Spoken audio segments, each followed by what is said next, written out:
Hey everyone, it's my great pleasure to introduce Ram Alagappan. Ram is currently a postdoctoral researcher at the VMware Research Group. He earned his PhD working with professors Andrea and Ramsey Apache-Dusso, two very well-known figures in the systems community at the University of Wisconsin at Madison. Ram has already amassed quite the publication record in his young career. His work has been published at top systems venues. Among them, I believe it's 5 OSDI papers, if I remember correctly. And he has won 3 Best Paper Awards, all 3 of them at FAST, Prominent Storage Conference. His dissertation also won an honorable mention for the UW-Madison CS Best Dissertation. Ram's also very excited about teaching. He co-taught the grad level distributed systems class at Madison, which was ranked #1 among all courses at Madison that semester, and has been nominated for a Department by Teaching award there. His systems also have had practical impact. They've exposed more than 80 severe vulnerabilities across 20 widely used systems, and ideas from his work have also been adopted by a financial database to make it more resilient.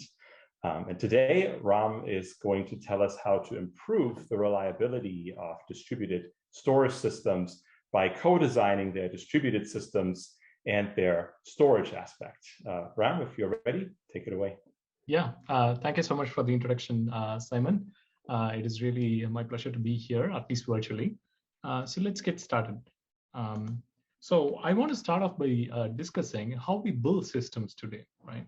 The most commonly used approach to building systems is that of layering, where instead of building the entire system from scratch or as a monolith, you would decompose the system into multiple layers.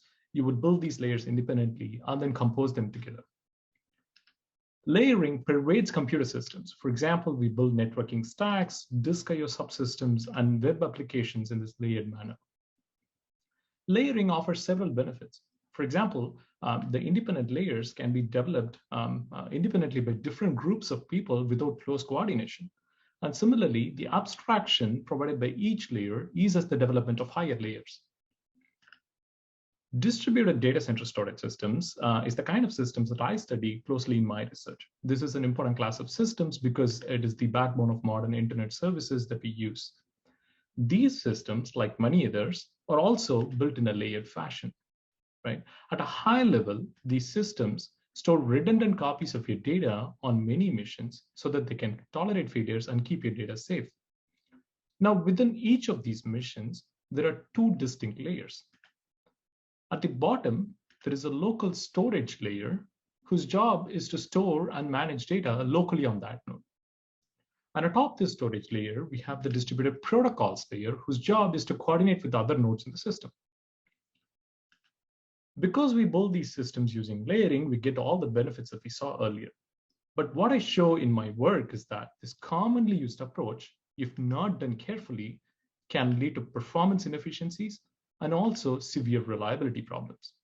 While performance inefficiencies are bad, reliability problems mean that applications may end up with data corruption or data loss, which defeats the primary directive of a storage system, which is to keep user data safe. Therefore, this is going to be the focus of my talk today. So we have been doing research on distributed storage systems for many decades now. So why do we still have these problems? Of course, the systems community has made a tremendous amount of progress in each of these layers.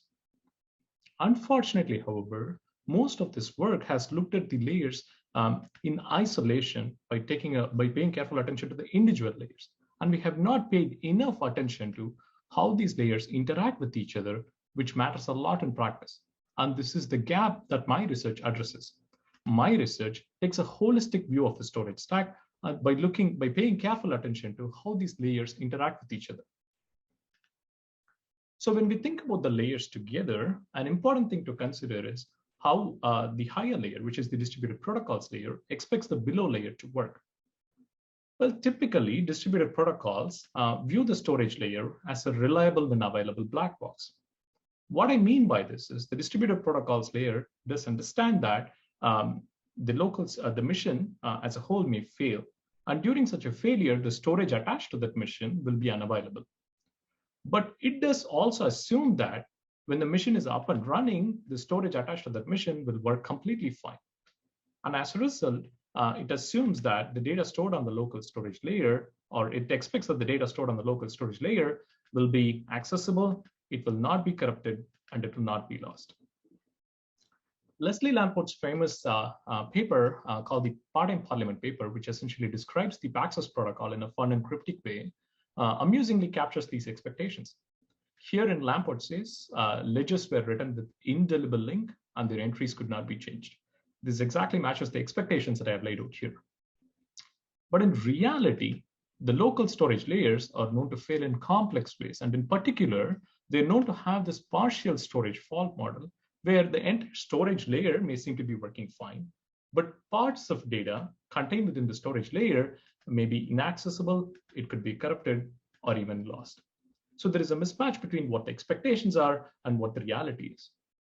So when I started this line of work, I noticed this mismatch, but what I did not know was what were the implications of this mismatch in real world storage systems. And if these implications turn out to be bad, what can we do about it?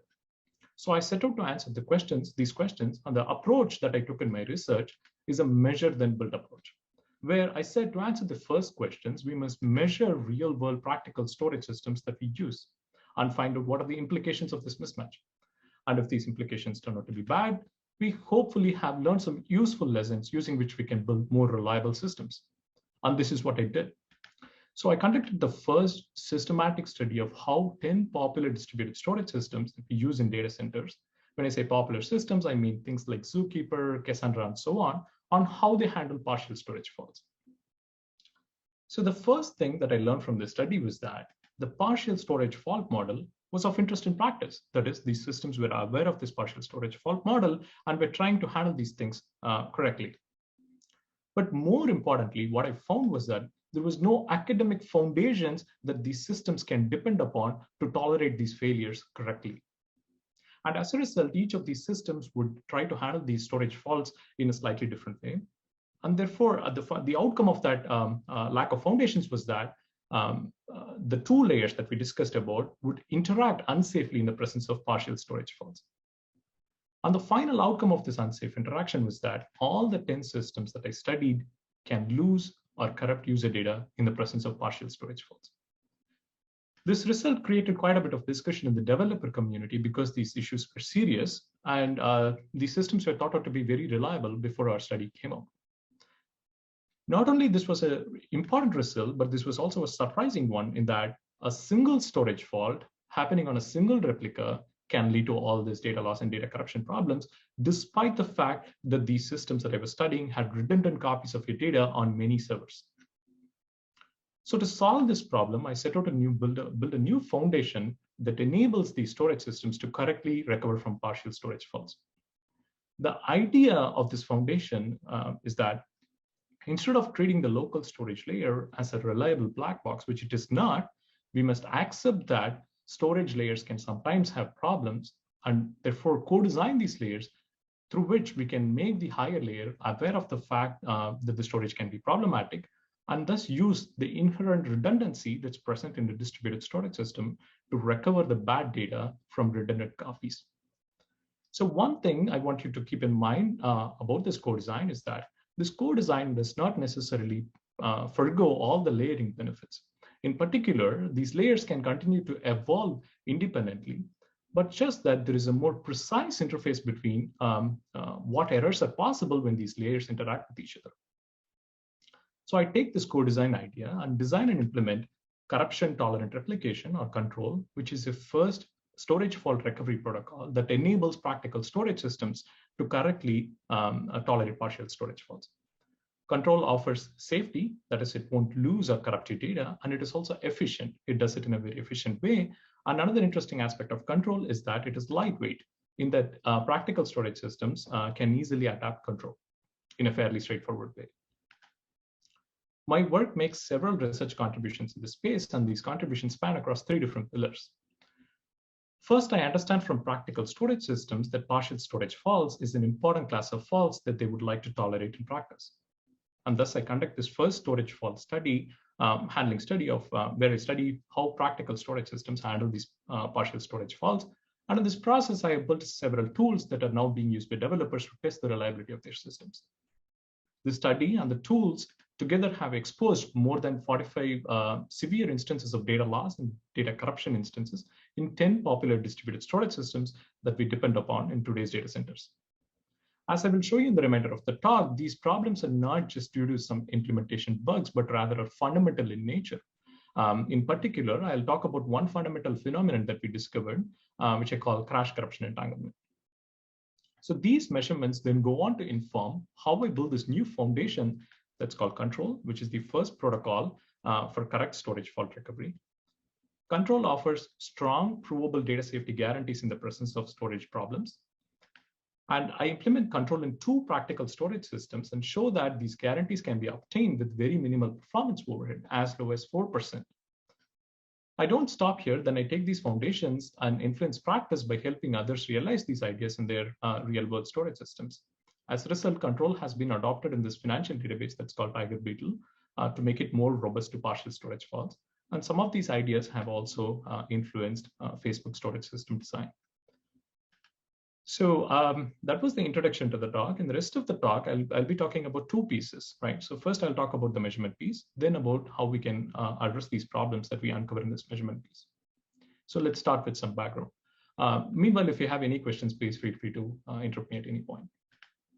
So I want to first give some background on how partial storage faults look like in the real world. Partial storage faults at a very high level manifest in 2 different ways. In the first case, the entire storage layer may seem to be working fine, but parts of data can become inaccessible. And therefore, when an application accesses this piece of data, it is bound to get an I/O error. These kinds of problems usually happen because of the storage hardware itself. For example, in the hard disk drive world, this can happen because of a latent error, which is caused due to a bit rot. And therefore, when you access such a sector, the hard drive may throw you an error. SSDs, which is becoming the more popular medium for storage of data, can also have these problems because of uncorrectable errors, which happen because of wear and read and write disturbances and so on. The other way partial storage faults can manifest is a case where the storage layer may seem to be working fine, but parts of data become corrupted or lost. And therefore, when the application accesses that piece of data, it's going to get some bad data in return. These problems typically happen because of the software layers that manage the storage device. For example, file systems or firmware within the device and so on. Many studies, both in data centers and many other deployments, have shown that these problems are not as rare as we think they are. So next, I want to give a little bit of background about failure models and distributed systems. And this is kind of important to understand because this is where designers say what failures are allowed in their distributed storage system and what they assume will not happen, and therefore they don't need to tackle them, handle them. So one model that has remained popular over the years in the distributed systems community is this model that's called fail stop model, where a node is assumed to fail either by crashing or getting partitioned from the rest of the cluster. In either case, once the failure happens, the node becomes unreachable.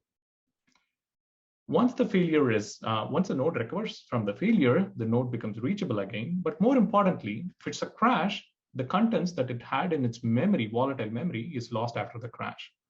And irrespective of whether it's a crash or a partition, the contents that it had in its storage layer is assumed to remain intact. That is, this model takes the reliable when available view of the local storage layer. One another model that has also remained popular over the years is the so-called Byzantine model, where a node can fail in arbitrary ways, including hardware faults, software errors, misconfigurations. But more importantly, this model also includes malicious behavior because an adversary could be controlling one of your replicas. Now, our focus, which is the partial storage fault model, is interestingly not captured by the fail stop model because that takes a far too simple view of how the local storage layer works. The Byzantine model, on the other hand, does include the partial storage faults because it includes anything, right? But practical storage systems, or at least most of them that is deployed in the real world, are not targeting this Byzantine model because they make assumptions about how their systems are going to be deployed. In particular, they assume that they will run in well-maintained data centers where there is no place for malicious activity. And therefore, they assume the fail-stop model and they use fail-stop protocols. But at the end of the day, these are also practical storage systems. And therefore, they understand the reality of partial storage faults and try to tolerate them. So with that, in the next part, I'll talk about how well these storage systems actually tolerate these partial storage faults. So the most high-level question that we're trying to answer in this study is, do widely used storage systems correctly tolerate partial storage faults? So when I say correctly tolerate, what I really mean is, if you have a distributed storage system and if there are a bunch of replicas, if a few of these replicas are experiencing partial storage faults, does the system still remain available? And does it keep your data safe by not losing it or not corrupting it? That's the highest level question that we want to answer in this study. So to answer this question, I built RFS, which is a file system that can inject partial storage faults in a very systematic way into the system under study. The way it works at a very high level is very simple. So let's say we have a distributed storage system with many replicas. Each of these replica would work out of a local file system and a local storage device. We would replace this commodity file system with our error injection file system so we can conveniently and systematically inject errors into this system under study. So I want to talk a little bit about the way in which we inject the storage faults into these systems that we're going to study. So we study the simplest possible case where we inject a single storage fault into a single replica at a time. So let's say you have a distributed storage system with 5 replicas. In any run, we would just pick one replica. And even within that replica, we would just pick one data block and then inject an error into that data block, right? It's a very forgiving fault model. Now, the expectation is that because there is enough redundancy that's built into the system, and especially given that we are injecting a single storage fault at a time, the system should remain available and it should not lose your data or not corrupt your data. That's the expectation. But here is the reality. A single storage fault on a single node can cause catastrophic outcomes, is what we found. A single storage fault can cause all these systems to, can lead to silent corruption, data loss, or unavailability. Note that all these systems that I have listed here on the left are kind of like very important systems that we depend upon in modern data centers. And therefore, it's kind of a serious issue that they have all these problems, especially only when a single replica has a single storage fault. So next, I want to answer, like, why do we have these catastrophic problems? What is the underlying reason? Right? So we studied these issues closely, and of course, we found that many of these bugs were like implementation bugs. Right? You could have written better error handling code, and therefore could have avoided some of these issues. Right? But when you brush aside these implementation bugs, we found that there was a more fundamental problem here, which is that these systems often made inconsistent choices to handle the same partial storage fault in different ways, even within the same system, indicating that there is no foundations that these systems could use to correctly handle partial storage faults. As a result, each of these systems would take different measures when they see a partial storage faults to handle them. But we did note that there was a common pattern across these systems with respect to how they handle partial storage faults. But unfortunately, this common pattern was unsafe. This common pattern is that when a local storage fault arises from the storage device, the local storage layer of the system that we are studying would take some local action once it detects this partial storage fault. And I call these local actions unilateral because of the fact that these actions are solely taken by the local storage layer. These actions would then go on to interact unsafely with the distributed protocols, leading to all this badness. We noted that there were two distinct kinds of local actions that was kind of popular across all the systems that we studied.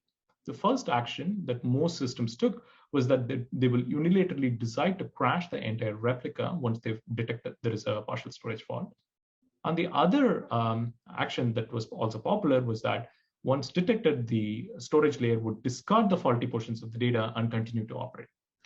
These actions at a very high level may seem very innocuous from the storage layer's perspective, in that you see a problem, you take some action and then move on. And especially just because these actions are only local and that you have redundant copies, this should not create any sort of global problems. But next, I will show how these local actions can create global problems. So in the unilateral crash case, the idea is that you find a problem, you detect a problem using checksums or handle IO errors and so on. But the action that you take once you detect the problem is to crash the entire replica. Now, the rationale here is that you have is to convert this partial storage fault into a failed stop failure, right? And this is theoretically very appealing in that you have converted a fault that you don't know how to handle to a fault that you know how to handle, which is failed stop failures, right? Just crash the node and then treat it like a crash failure. Although this is appealing from a theoretical standpoint, there are very bad practical consequences of this rationale. The first bad consequence is that when you take down a replica immediately suddenly in a distributed storage system, this can lead to load spikes, and it could be cascading in that this could lead to load spikes on all replicas. And people have studied this phenomenon within Facebook and showed that taking down replicas during peak workloads can lead to this kind of cascading load spikes. And more importantly, this can also lead to an imminent unavailability. This is because you in a distributed storage system, there are many replicas, but other replicas might have failed because of other reasons like a system crash or a network partition. So instead of fixing this small problem, if you just decide to crash the entire replica, then you might run into an unavailability because you might not have enough replicas in the system. So you could do some things to avoid these practical consequences or recover from these practical consequences. For example, you could go and try to restart the node once it has crashed itself. But that's not going to be helpful because storage faults are persistent in that they're sticky. And even if you restart the node is going to come back again, read the same piece of data, again hit the same fault, and remain in this crash restart loop. One way you can solve or take this node out of the crash restart loop is to treat this corruption as a case of a diskless crash recovery, in that you can discard the contents that were corrupted in the disk and then invoke the crash recovery protocol. And people have explored how to do crash recovery without writing contents to the disk. But what I show in my work, and as others have also showed, such a diskless recovery protocol can be unsafe and that can lead to a data loss. And even if you're careful to do such a thing correctly, it is kind of inexpensive in that you are amplifying the error to a larger extent. Let's say you have a terabyte of data on this machine, and you just have a 4 KB block that's corrupted. So instead of just fixing that, you're just throwing away the 1 terabyte of data and then trying to reconstruct that, which can be very expensive, not only in terms of recovery performance. It can also affect the foreground workload performance because another replica, which is healthy, has to spend its network bandwidth to repair you. The second approach, which is called the unilateral discard, the idea here is that you find a problem and then you discard the faulty portions of data and continue to operate. This is unlike crash, and it does not have this other effects like load spikes or unavailability, but this can lead to more serious problems, as I will show you. But before that, I want to talk about why storage systems actually do this. And this is because of a new fundamental phenomenon that we identified that I call crash corruption entanglement. I'll talk about this next. So to illustrate this problem, I'll use a log, which is a common data structure that's used by many storage systems. And the idea of the log is very simple. Right, so you have a storage system which has a log, and if you have updates that come to the system, you keep appending to the end of the log. Now, let's say we have a new update in the system, and we are trying to append this entry called entry 2 into the log. So the storage server is trying to do that, but unfortunately, when it is trying to append this entry into the log, it crashes in the middle. Now, because of this entry 2 is going to be only partially written. And this entry, because it is not fully written, you have to be able to reason about it and probably delete it from the log or discard it from the log. So to do that, storage systems use something called a checksum, which is kind of a digest of the update that you are trying to write. And in this case, because of this crash, there is going to be a checksum mismatch. That is, the stored checksum for the entry that you wanted to write will not be equal to the calculated checksum when you later rescan the log after you recover and come back after the crash. Now, this is one case. Consider this other case where you were trying to append an entry into the log, nothing happened, everything went fine. So you wrote this entry correctly to the log, and then potentially acknowledged external entity saying that I have written this entry correctly. Now, after this point, a disk corruption happens. That is, a partial storage fault happens, and therefore it affects one of the blocks that constitutes message or update 0 here. This also results in a checksum mismatch, right? So note that there are two distinct cases of checksum mismatch. The first one is caused by a crash, and the second one is caused by a disk corruption. Now, existing storage systems do not always distinguish between these two cases, and therefore they take the same action in these two cases, which is to truncate the log at the last correct entry. In the first case, it is actually right, it is correct to truncate the log at the last proper message. This is because the message was anyway only partially written, and the correct action is to truncate that message that was not written in its entirety. On the other hand, it is incorrect to truncate this log in the second case because you have potentially acknowledged external people saying that you have written these entries to the log. But one thing that you should keep in mind, which is the bigger picture here, is that all this is happening within a single storage server, and we still have redundant copies of data, right? So how does this local problem, which may not seem like a big deal, lead to a global problem? I'll illustrate that next. So I'll use Zookeeper, which is as a real example to illustrate this problem.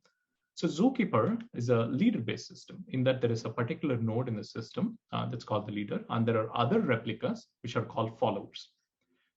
Now, Zookeeper is also a majority-based system, which means that for operations to succeed, a majority of servers to agree on this update or update, and they also need a majority of servers to elect a new leader and so on, right?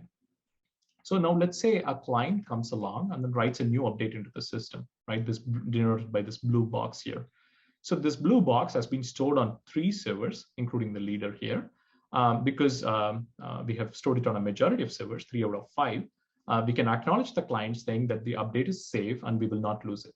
So essentially, we are giving the safety condition to the client that this blue box, which was committed in the system, will not be lost, okay?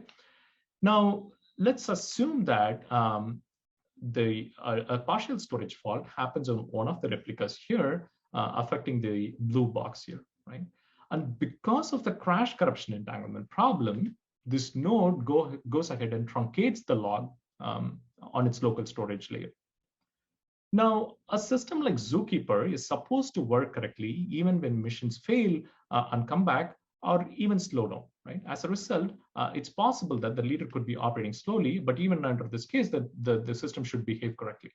So let's say the leader starts to operate slowly now because of a sluggish processor or a sluggish network.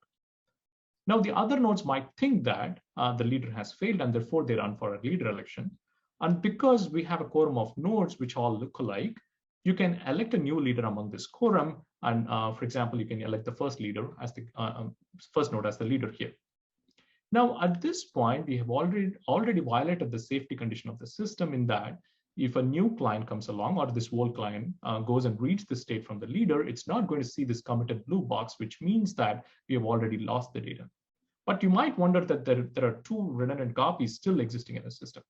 But unfortunately, because Zookeeper is a leader-based system, this leader instructs the other followers saying that your copies are bad, your copies are not the correct copies.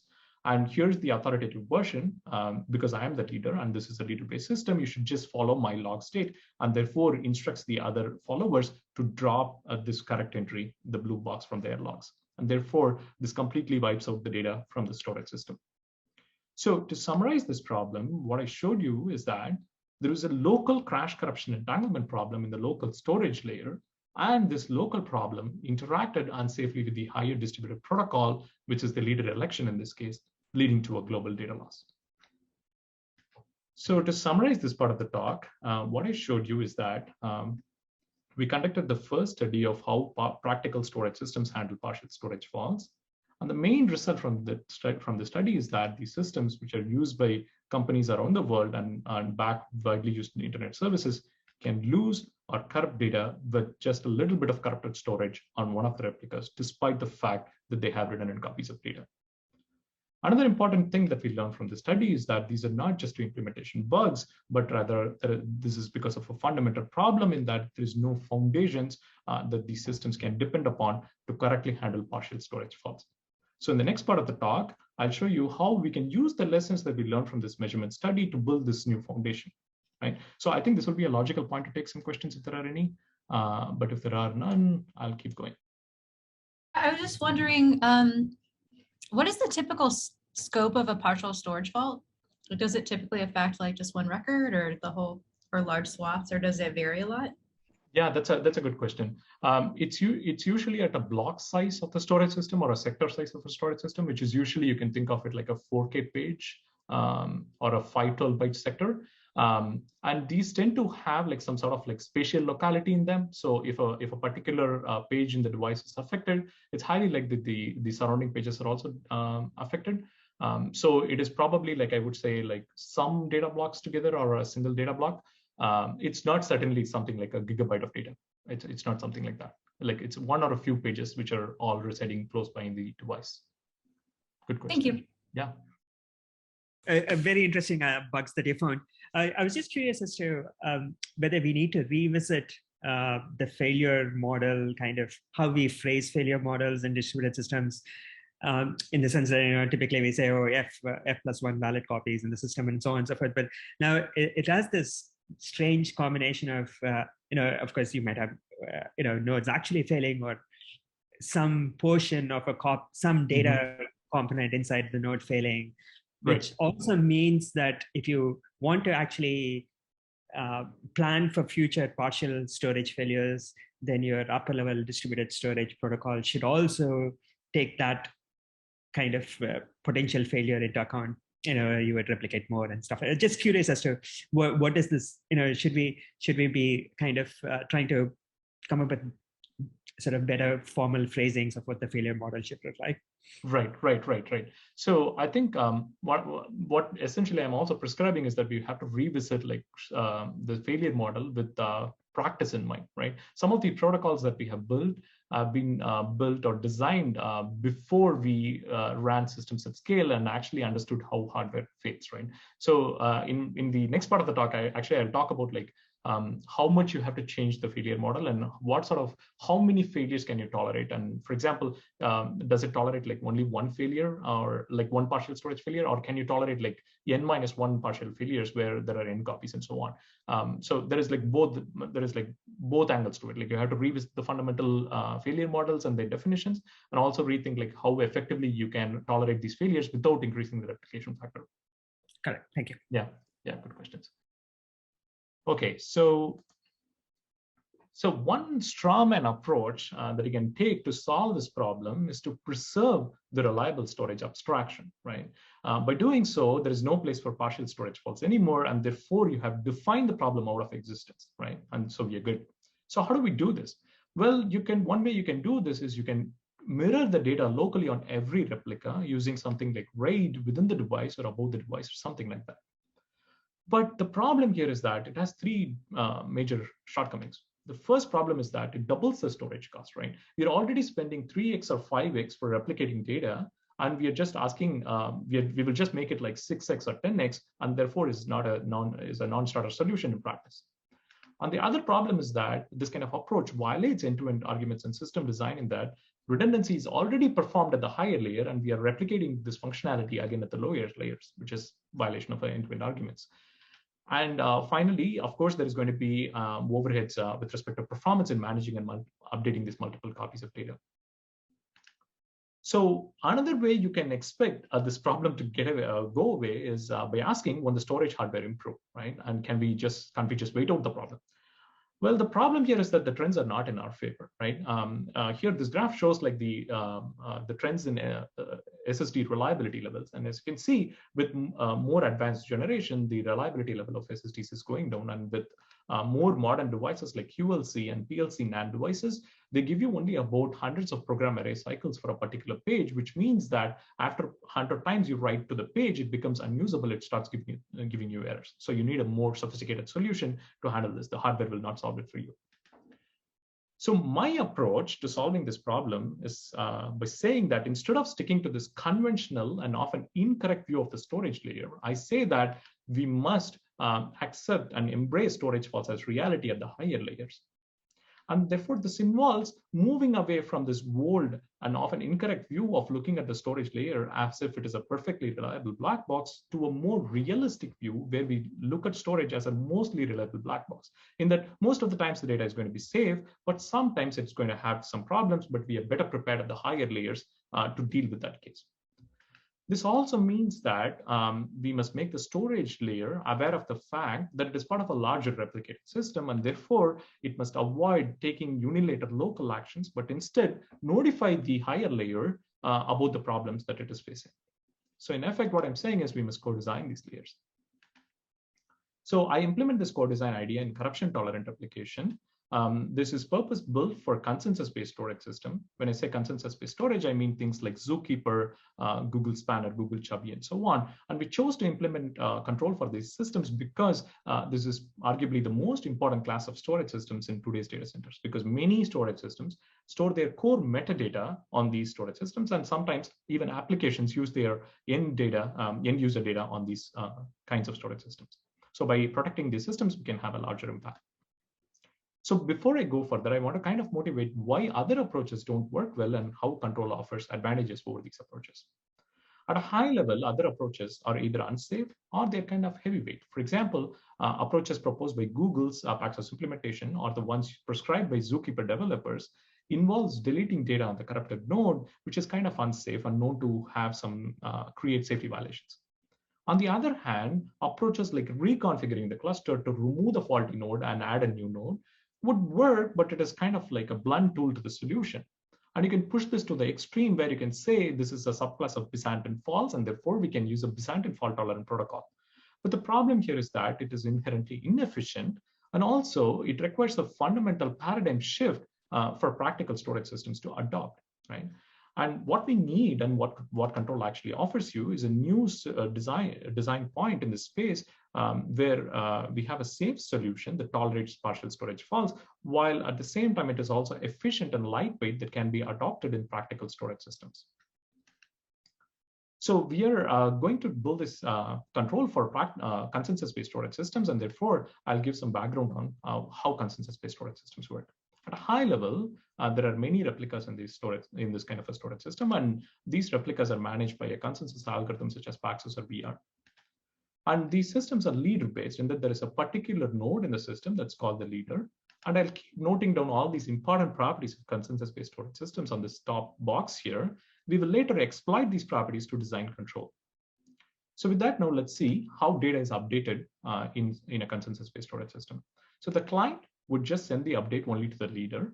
All the nodes, including the leader, have something called the on-disk log, right? And once the leader gets an update, it appends this update to the end of the log and then also propagates this update to the rest of the cluster. Now, once a majority of servers, that is 2 out of 3 in this case, have successfully appended this update to the end of their logs, the leader is free to take this update, apply it to the storage system, and then return a response. At this point, the update is committed, and we must not lose it. Note that the committed entries are present at least on a majority of servers. We wouldn't say something is committed if it is not written to a majority yet. Another important property that these systems provide you is that of leader completeness. That is, which simply means that all the committed data in the system is guaranteed to be stored by the leader. This naturally happens in the common case path because all the updates flow through the leader. And even if this current leader fails, you elect a new leader, you would still respect this property. We are interested in the case of dealing with partial storage failures in these persistent data structures. And the condition that we would like to ensure is that committed data in the system should never be lost. And in terms of availability, we should keep the system available as long as a majority of servers are available. So with that, I'll talk about what is the exact guarantees that control gives you. So in terms of safety, control ensures that committed data will never be lost. And in particular, it ensures that even if n-1 copies go bad, you can always recover from 1 correct copy, right? Let's say you have 5 copies, even if 4 go bad, which is kind of highly unlikely to happen. But even if that happens, you can always recover to a correct state using this one correct copy. And in terms of availability, the base systems give you can tolerate F crash failures with the presence of 2F plus 1 replicas. We also do the same, but in addition, we can tolerate more storage faults while providing the highest possible availability. I want you to note that these properties or these guarantees are much stronger than what current systems give you. They are either unsafe or they become unavailable in the presence of storage faults. So at a high level, the way control works is that there are two distinct layers, like any other storage system. The first idea is that we make the local storage layer replication aware, so that when there is a problem, it does not take local actions. It just passes or notifies the higher layer, which then employs a recovery protocol to utilize the cross-node redundancy to recover that piece of data. At a high level, it may seem simple, but there are challenges at each of these layers. So let's discuss these layers now.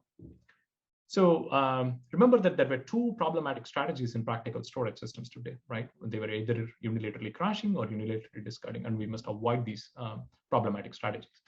So in control, instead of crashing, we always reliably detect the faults, but instead of crashing, we just notify the higher layer. So that's fairly a straightforward problem to solve.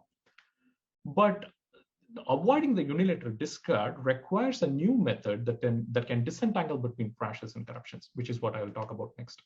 So remember this problem, we had a checksum mismatch, which was caused due to two different reasons. One was due to a corruption and one was due to a crash. We must distinguish between these two cases because if it's a corruption, we must avoid a local discard because this is required for correctness. If you incorrectly discard in this case, this can interact badly with the higher level protocols, leading to a global data loss. On the other hand, if it's a crash, you can locally discard that entry, which leads to quick recovery. This is true because you have only partially written this entry, and so therefore you can freely discard it locally. So to do this disentanglement, control writes additional information for every entry that it writes into the log. I'm not going to go and describe the mechanics here, but with this additional information, control can distinguish between these two cases. And if it attributes a checksum mismatch to a corruption, it does the right thing, which is to inform the distributed recovery layer to recover this piece of data from the redundant copies. On the other hand, if it identifies a checksum mismatch as a crash, it completely skips the distributed recovery, leading to a quick recovery. It turns out that we cannot always disentangle, and in some cases, it's impossible to say whether it's a crash or a corruption. And this is not a problem that's specific to control. This is rather a fundamental result that we found when we were trying to solve this problem. And as I mentioned, this applies to any log-based storage system that you can think of, like a database journal or a file system journal or something like that. If you're interested, I'll be happy to talk about this impossibility result offline.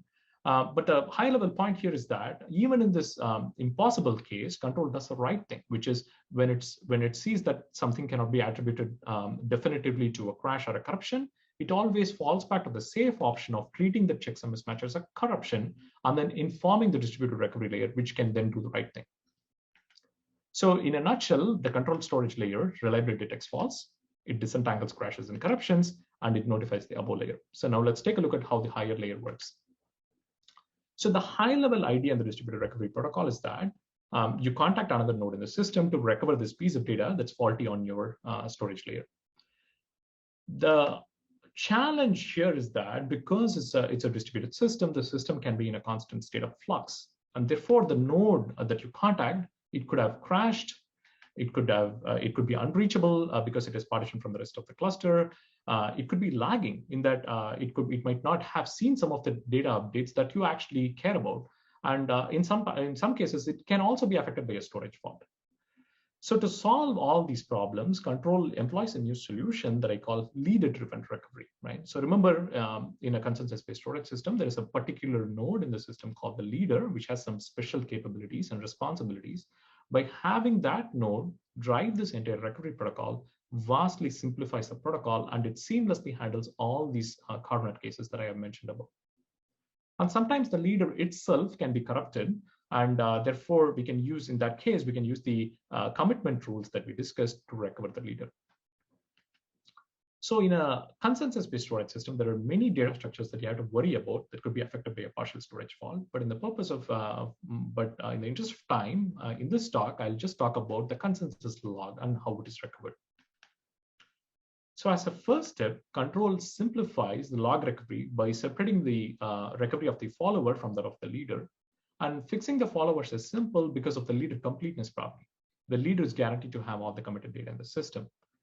For example, take this case where I have shown the log states of 5 replicas in the system, and one of the followers has a problematic entry in its log.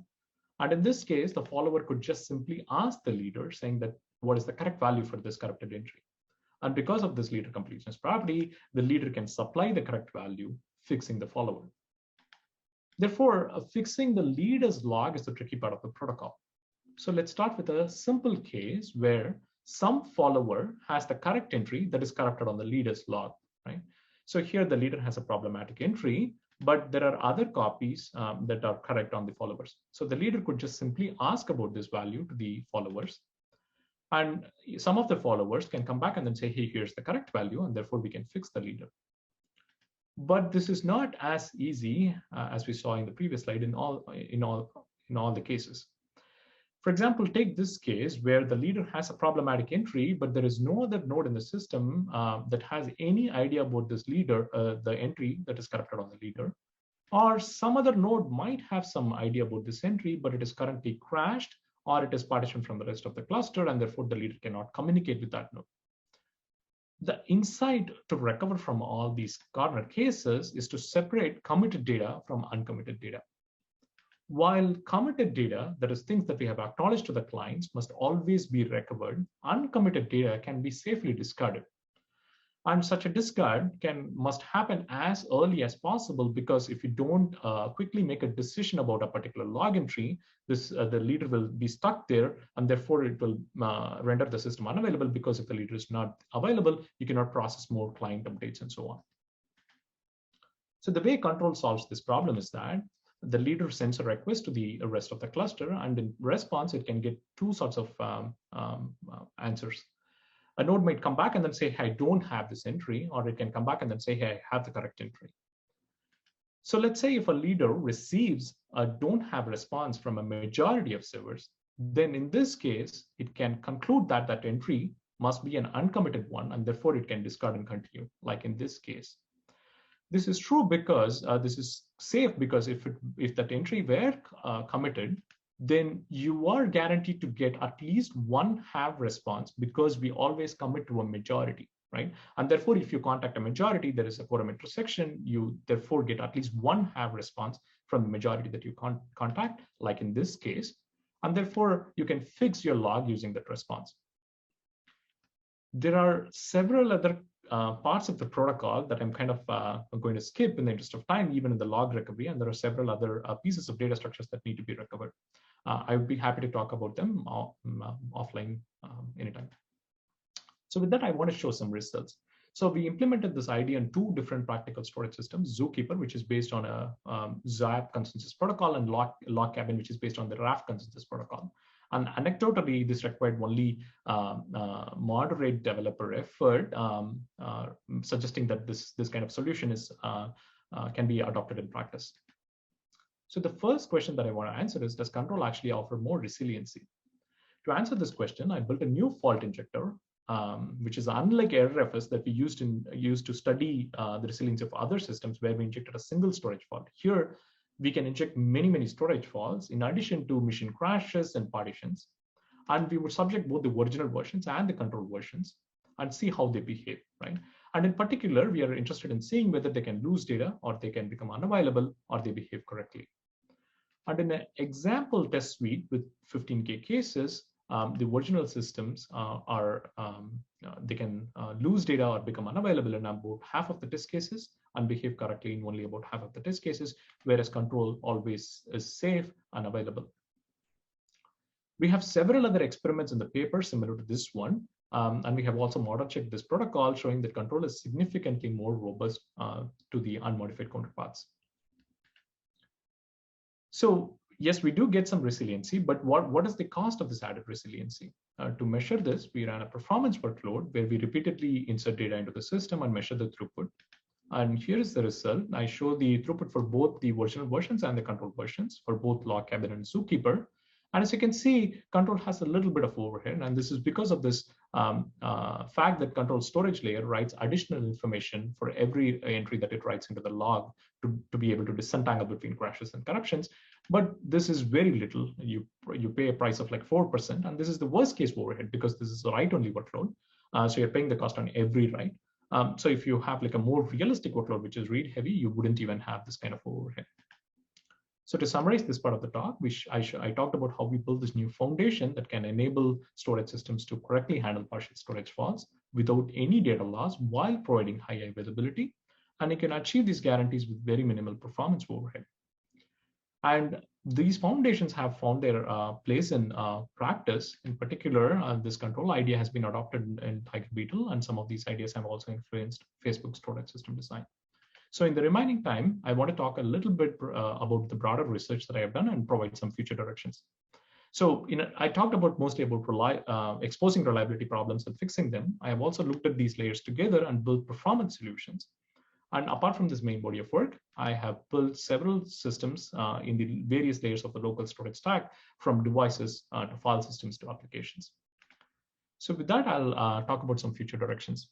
So in the near term, I am interested in looking at cross-layer designs very similar to control, but for reasons other than reliability. And in particular, I would like to co-design modern storage hardware, such as key value SSDs and computational storage devices with key value stores, so that we can have higher throughput storage systems.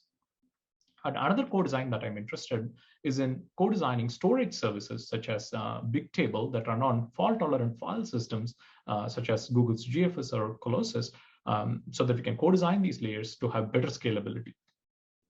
But apart from this near-term projects, I would like to talk about like 2 high-level projects, which I kind of view as a multi-year effort, and I'm interested in pursuing these 2 directions. So the first idea is what I call this e-waste aware systems design. And I will motivate this problem using SSDs as an example. So we are generating and storing tremendous amount of data, and most of this data is stored on SSDs. But the problem with SSDs is that they have a limited lifetime, in that after a bunch of reads and writes and erases to the device, they wear out and start giving you errors. And therefore, the more higher problem here is that if you do not mindfully manage how you perform writes and erases on a device, then it becomes unusable soon, and then you have to replace the device by throwing it out and buying a new one, which means that we can create a lot of e-waste. And this is becoming an acute problem with the advent of new applications such as proof of storage-based cryptocurrencies, where in this particular example, it's kind of an extreme example where the application burns through half a terabyte of SSD in just about 40 days, after which you have to throw out this SSD. So my work and follow-on work from Facebook actually offers a solution to this e-waste problem in the context of distributed storage systems. In particular, if you do not tolerate the errors arising from your local flash SSDs and quickly replace these SSDs, you create a lot of e-waste. But instead, what my approach says is that if you can tolerate local failures using distributed redundancy naturally present in the higher layers, then we can extend the lifetime of these flash devices, right? But more generally, what I want to be thinking about is how do we design and build systems that are waste aware from first principles? That is, how do we build systems that naturally cut down the rate at which we are throwing away hardware? And another related question that I would like to answer is, can we build useful systems from soon to be e-waste devices? For example, we are throwing about 20 million hard drives every year from North American data centers alone. And similarly, there is 1 in 7 devices in our households that we are just so soon going to become e-waste. Can we pool these resources and build some useful systems for communities which don't have any sort of access to compute resources? That's an interesting research question that I would like to answer. And one last piece that I want to talk about is this reliability and performance in a new changing world, where we traditionally build applications and then run them on traditional platforms. But with the advent of modern platforms such as Kubernetes, we are now transitioning and porting our applications to these new platforms. My prior research has shown that correctly porting applications, even across different operating systems, is kind of very hard. So moving these applications to a new platform is going to be even more challenging. And the new challenge here is that we are not only porting these applications, we are also writing additional auxiliary software components such as controllers for Kubernetes to manage your specific applications. So the challenge here is that we need new reliability mechanisms and tools to make this transition seamless for applications. I've done some initial work here, but I believe there are many open problems and several interesting systems challenges here. Another problem that I'm interested in solving is this performance in a changing world, where we build storage systems for assuming certain relative speeds of the hardware, which is kind of soon changing with the advent of modern storage hardware devices, such as non-volatile memory and opt-in-based SSDs. And so we must fundamentally rethink how we build our storage systems and storage algorithms, such as caching. I have done some initial work here, but the more interesting question is, how do we take these point solutions and generalize these solutions so that these solutions are hardware agnostic and future-proof, in that they can continue to operate even when the hardware changes in a fundamentally different way than what it is today. So with that, I'll finish my talk. I'll leave up this slide here, and I'm open to more questions. Thank you for your time. Thank you, Ram. Great talk. Let's see if we have questions.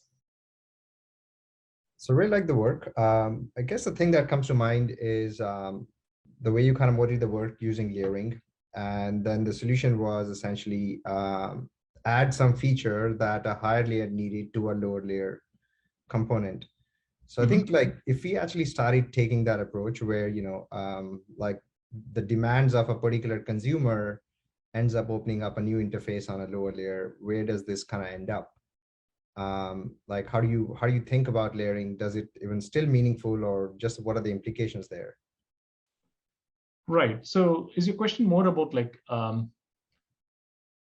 do we keep adding more interfaces as we find more and more problems? Is that, and that becomes kind of like unscalable? Is that the kind of question? Yeah, so I think like, you know, storage systems have more clients than, you know, replication protocols. And, you know, there's probably misfits there as well between storage system and those other clients. Got it. We solve each of those by basically thickening the interface of the storage system. Where do we end up? Right, that's a great question, Ratul. So it depends on where you are implementing this functionality of exposing their errors to the higher layers, right? So in the context of distributed storage systems, I'm not saying that you have to change the storage device or the file system or in any way to be able to work very well with the distributed protocols.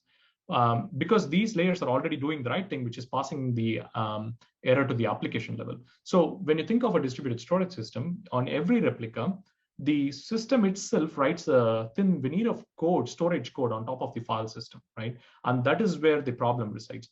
And what I'm saying is we must just like modify this thin layer of code to expose these layers to the distributed protocols. And that is where the changes is happening, right? So so the storage, the device or the file system can be used by other applications that don't need this functionality. Like you can think of cases where some other application might not need this this functionality, and we are not changing that in any way, right? It is the application level code that needs to change to expose these errors to the higher distributed protocols. We are not changing the device or the file system or layers beneath it. I see. So maybe misunderstood. So there has no change been made to the storage system itself or its APIs to the clients? Okay. In the particular storage system that we use in terms of like the storage device and the file system, they already do the right thing, which is like they propagate the errors to the applications, but the application, which is the local storage layer code written by the distributed systems developer, which is doing the wrong thing there. But you can think of a file system that is eating up your errors and not propagating it to the applications, right? If you run atop such a file system, then of course you need to understand the guarantees of what the file system does. And you probably may say, I don't want to run my distributed storage system on top of this file system. I need a file system that exposes these errors to my layer. And you can, there is a variety of file systems you can choose and pick to adopt the one that suits your needs, right? Got it. Thank you. Yeah. There are other questions.